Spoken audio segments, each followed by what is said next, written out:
O yan, good morning. Good morning po muli mga idol. Welcome po muli sa ating channel. Ito po muli ang inyong lingkod, si Boyet, ay muling bumabati ng isang magandang umaga. Samang kayong panig ng ating bansa naroroon, Luzon, Visayas, Mindanao, ay binabati ko kayo ng isang magandang umaga. At shoutout na rin sa ating mga kapwa vlogger dyan, ating mga idol. Shoutout sa inyong lahat. Sana nasa mabuti tayong kalagayan hanggang sa mga oras na ito. At samahan niyo ako sa maikling sandali ng ating programa para sa paksa na ating tatalakayin. Alam niyo mga idol, ang paksang tatalakayin natin may kaugnayan pa rin ito sa larangan ng mga ghost explorer o sa mga ghost hunter. Yung mga napanood ko kasi ng mga nakaraan sa ating mga kapwa vlogger sa larangan ng ghost explorer, okay naman yung kanilang mga ginagawa, pero yung isa nating idol, si Idol Bungo, na nag-explore din sa kanyang programa, tila may punto de vista yung kanyang mga sinasabi sa ating mga kapwa vlogger na nag-explore ng mga kababalaghan. Nami-misinterpret lang ito marahil ng ating mga kapwa vlogger na nasa larangan ng ghost explorer. Mga idol, hindi ko naman pinagtatanggol yung ating idol na si Bungo, pero pinag-aralan ko yung kanyang mga vlogs, yung kanyang mga pinoprograma. May punto de vista yung kanyang mga sinasabi. Oo, kasi halimbawa ghost explorer ka, kaya niya nababansagan na faking ghost hunter kayo kasi nga napag-aralan niya doon sa mga sistema ng inyong mga pagbablog na tila scripted. Nabanggit ko na nakaraan, ako walang pakialam sa mga pagbablog nyo kung scripted man yan o totohanan. Pero ang punto de vista niya ron mga idol, kung sakaling scripted ang inyong mga pagbablog, dapat nga naman ipinauunawa nyo na for entertainment only. Kasi nga, di ba yung mga ghost, mga horror movie, di ba? Yung mga ghost movie, di ba? For entertainment yun dahil alam natin na pelikula at palabas lang yon. Kaya scripted yon. Lahat naman halos mga idol, pag dumaan na sa palabas o sa pelikula o sa anumang klase, scripted talaga yan sa totoo lang At sa totoo lang ako bilang vlogger din, at nabanggit ko na nga sa mga una kong pagbablog, hindi ako ghost hunter, hindi ako ghost explorer, pero nakakaranas din ako ng mga ganyang sistema ng kababalagan. At sa sarili ko, tama yung sinasabi ng idol natin si Bungo, sa sarili ko na nararanasan, hindi nga naman totoo yung mga pangyayari na biglang ganun. Kung sakaling may maramdaman ka nga naman na sistema ng inyong mga pagbablog, dapat meron kang proof na ipapakita na may multo talaga dyan sa lugar na yan. Pero kasi sa totoo lang mga idol, sa naging karanasan ko rin bilang dating pintor nga ng bahay, nabanggit ko na ito sa mga nakaraang video ko, nakakaranas ako ng mga ganyang kababalaghan, pero yung mga nagpapakita o nagpaparamdam, totoo po yun, may nagpapakita, may nagpaparamdam, depende na nga lang sa sistema ng lugar. At saka nabanggit ko na rin sa mga una kong video na anumang uri ng abandon na lugar, lalo't bumilang na ito ng buwan, taon, hindi pwedeng hindi pamumugaran yan ng mga masasamang elemento. Pangunahin na nga, nabanggit ko sa una kong mga video, pangunahin na mamumuga dyan, yung mga masasamang espiritu. Pangalawa, mga engkanto, lalo't malawak ang compound ng isang area.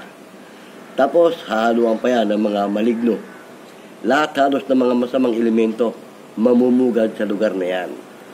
Kaya, doon sa nagtatanong minsan na totoo ba na may nagpaparamdam at may nagpapakita sa isang abandonadong lugar, totoo po yun, depende na lang sa tao na pakikitaan at pararamdamin. Dahil nabanggit ko na nga sa mga una kong video sa aming mga ginagawa, nakakaramdam kami at nakakaranas ng ganyan. Kaya nga ako, nababanggit ko na rin, hindi ako ghost explorer, hindi ako ghost hunter.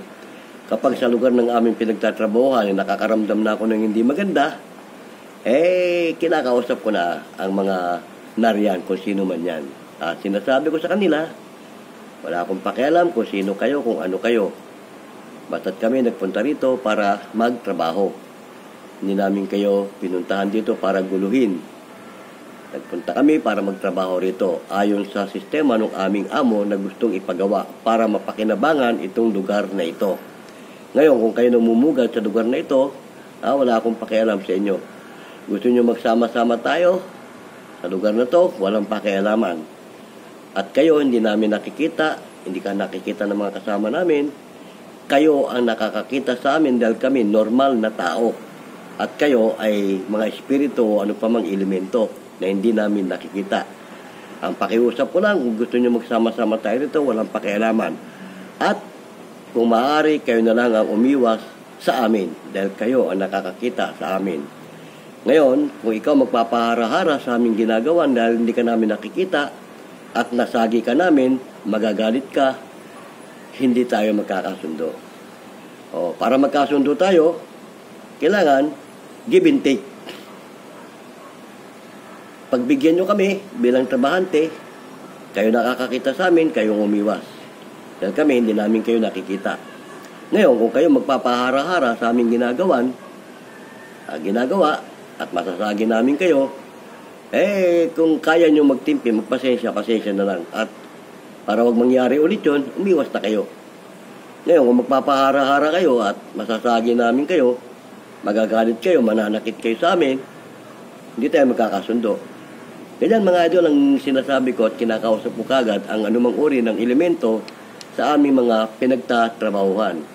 Pag hindi nakinig at nagawa pa rin ng kung ano-anong kababalagan, lalo't nananakit na, binawas-iwas ko na yan mga idol.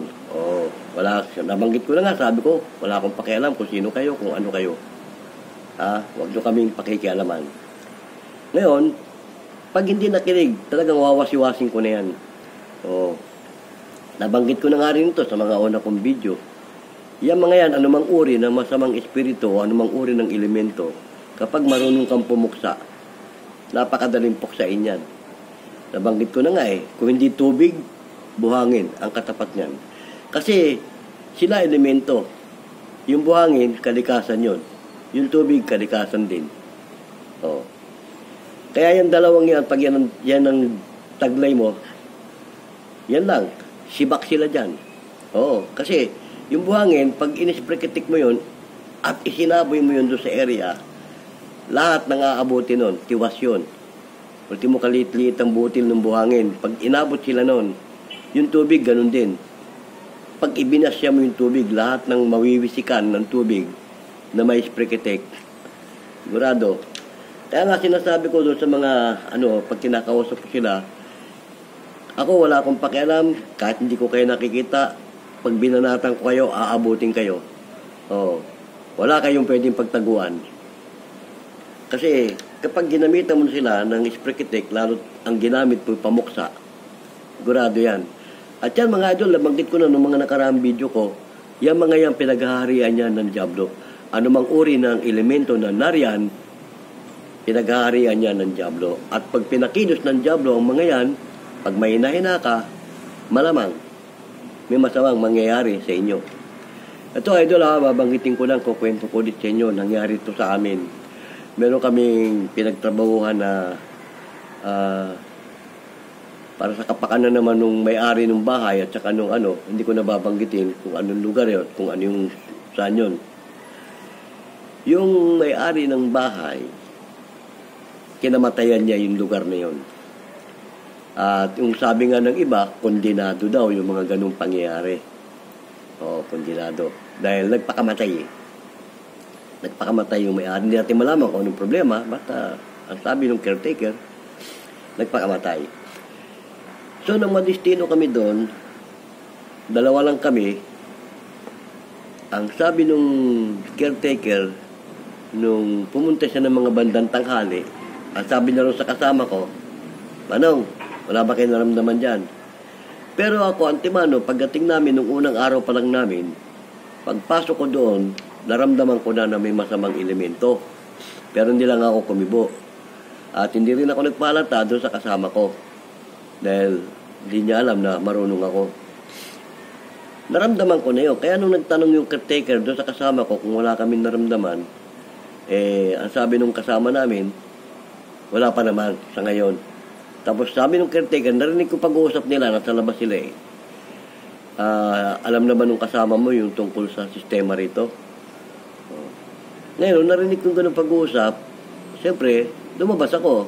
Nag-usisa ako. Sabi ko, ano ba ibig nyo sabihin na may nangyari ba rito? Ano bang ano rito? Kumbaga, siyempre, inalam ko. Ngayon, siyempre, yung caretaker, sinabi na rin niya, gano'n nga, nagkwento siya, etc. Bla bla bla. Hindi ko natutukoyin kung anong mga pangyayari para sa kapakanan naman nung ano. Ngayon, siyempre, kami bilang mga pintor, ang trabaho talaga namin doon, magpintura, wala kami pakialam kung ano man nangyari doon, kung ano man ang ano, di ba? Eto na, nung gabi, hindi kayo maniwala mga idol, binulabog kami nung gabing yun, hindi halos kami hindi pinatulog. Oo, hindi kami pinatulog. Ang ito pa nakakatawa mga idol ha, nakikinig kami ng music. Oh, may radyo doon eh. Nakikinig kami ng music pagtapos namin kumain eh. Yung music eh, nauwi sa drama. Oh, parang sinadyang nilipat siya sa drama. Tapos, yung pinaglipatan pa niya eh, yung parang nakakatakot na drama system. Nakatinginan kami nung kasama ko. Sabi niya, oh, ano nangyari sa radyo? Sabi ko, ewan. Di, balik ako, pinihit ko, nilagay ko ulit sa FM. Nakikinig kami ulit ganyan, music na naman. May mga kote, gano'n na naman, nilipat na naman yung sistema ng radyo sa ibang portion.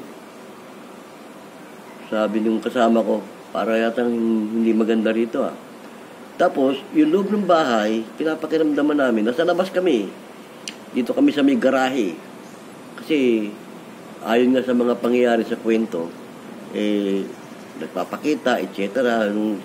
Yung namatay doon. Kumbaga, sabi nga, kondinado. Siyempre ako naman, kahit na alam ko ang pangyayaring ganun, nakakintindi ako, parang kunwari, ini-ignore ko lang. Pinuyat kami magdamag. Oo, hindi kami pinatulog. Yung kasama ko, medyo nakaidlip siya, binangungot. Sinampal ko 3 beses eh.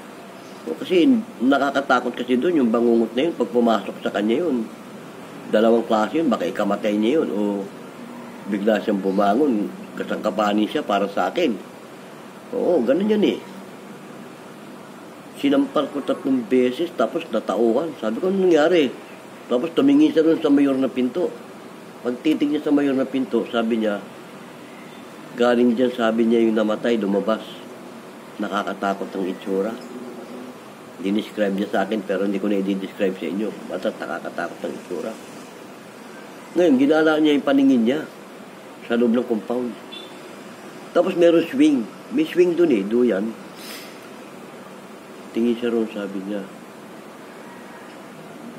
delikado tayo dito. Kasi, nung nagpakita siya sa akin, ang sabi niya, lumayas daw tayo rito. Malis daw tayo.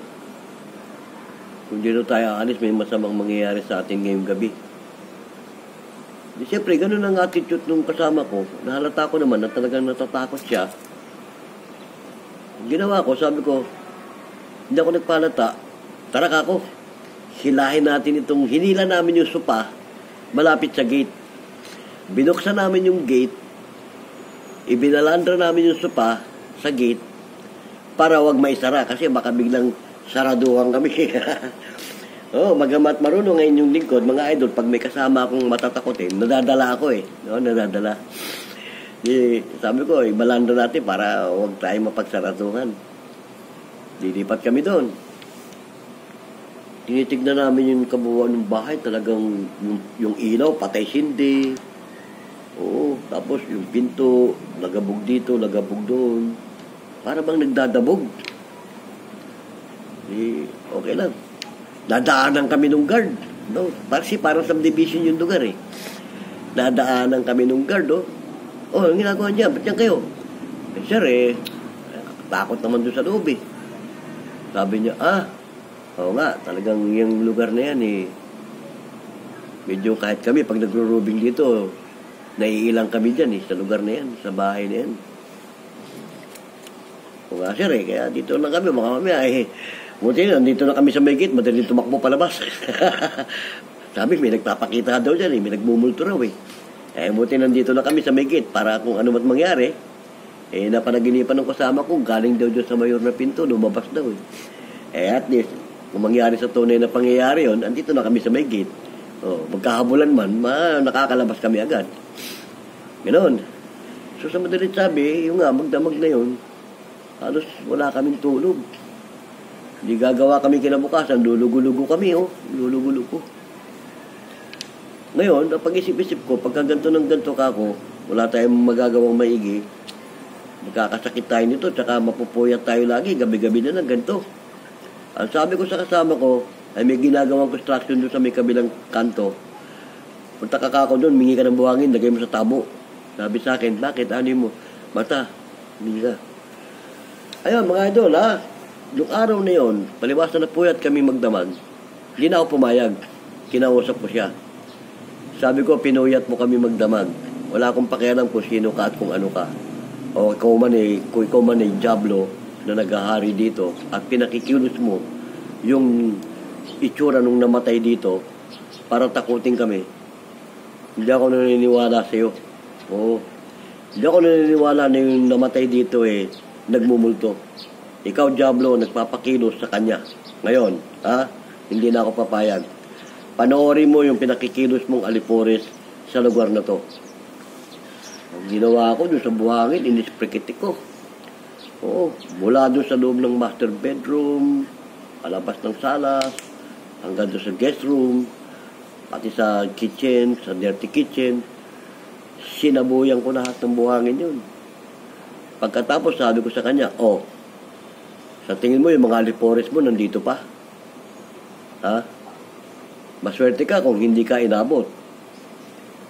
Ngayon, kung gusto mo pa akong subukan mong pumasok dito. Kung makakapasok ka. Kung hindi ka man inabot ng ginawa ko, subukan mo, mangahas kang pumasok. Kung hindi ka umusok sa lugar na to. Di yun. Sabi nung kasama ko, paano yan? Saan tayo matutulog? Ako, dito ako matutulog sa loob. Baka anong mangyari sa atin? Ikaw, bahala ka, dyan ka sa labas. Hindi makakapasok dito yan. Walang dyan yan, sa labas. Di, natakot di siya matulog mag-isa sa labas. Naglatag na ako rin sa salas. Sarap ng tulog namin, magdamag. Dumating yung caretaker, nagulat pa yung caretaker, tanghali na Siguro yung puyat namin naman nakaraan, nabawi namin sa sarap ng tulog. Dumating yung caretaker, mga alas 10 yata yun. Siya na nang gising sa amin hindi naman namin nilak yung pinto. Pagpasok niya, gulat pa siya Manong, buti nakatulog kayo magdamag. Sarap ng tulog namin. Wala na kako yung tarantado rito. Pinalayas na namin. Pinaalis ko na. Ganun ba? Paano ginawa nyo? Kami na nakakaalam nun. Paano man ang ginawa namin. May mga pangyayari pa rin. Hindi ko na lang ikukwento kasi sa kapakanan nung may-ari ng bahay at saka doon sa pamilya para sa kapakanan nila. Hindi ko na ikukwento yung may mga ibang pangyayari pa na ginawa ko doon. Gando lang. Kaya yun, sarap ng tulog namin. Sabi ko sa kasama ko, hanggat hindi tayo tapos, huwag mo lilinisin yung paligid. Hayaan mo yung buhangin nakakalat dyan. Kung alam mo, magbe-baseboard na tayo, hawiin lang yung buhangin. Sa mga gilid-gilid, hawiin lang. Hanggat nandiyan ka ako yung buhangin niya, walang masamang elemento o espiritu na makakapasok dito. Tandaan mo yan ako. Uusok sila rito pag nagpilit silang pumasok. Kaya yun, mula nun hanggang matapos yung trabaho namin, wala kami naramdaman na kung ano pa man. Mapayapa. Kaya nagulat nga yung caretaker, sabi niya, ibang klase pala kayo, manong Ganon, kasi yung mga yan, pag kinausap mo, yung iba nakikinig. Merong nakikinig, meron namang iba, lalo't Diablo, gusto kang subukan, hindi nakikinig yun. Yan lang mga idol ang may kukwento ko sa aking karanasan.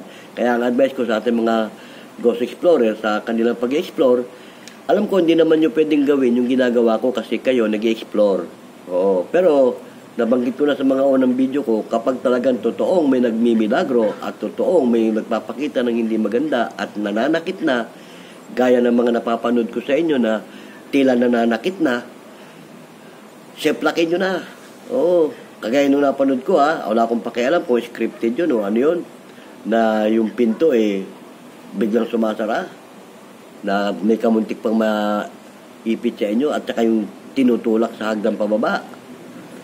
Pag sa akin yun, mga idol, pag ganun pangyayari, isa sa mga kasamahan ko, pag may sinaktan, hindi ko na palalagpasin yan. Oo, kasi ayokong mapipirwisyo kami. Pero kasi kayo, mga explorer, siguro, pinalalagpas nyo yung ganung pangyayari. Pero ang advice ko lang, ingat lang. Ingat lang. Scripted man ang inyong ginagawa o totohanan. Ingat lang kayo mga idol dahil tama yung sinabi nung kasama nating idol na si Ed Kaluwag. Mag-iingat kayo dahil ang trabaho nyo hindi biro, mapanganib. Totoo yan, di ba mga idol? Okay no, ha? Salamat na marami sa maikling sandali ng ating programa at sinamahan niyo ako. Ito pong muli ang inyong lingkod, si Boyet, ng Uno Online Vlogs TV.